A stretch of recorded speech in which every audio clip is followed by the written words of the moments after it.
kollarından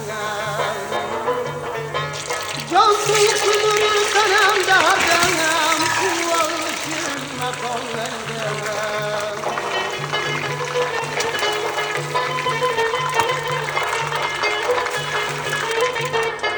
Taşlarını kokup da basmayla Kilim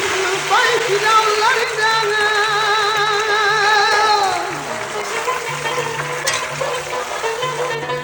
Ben bürgeyi türge hoşuna alıp Girmeydim gün hayallarından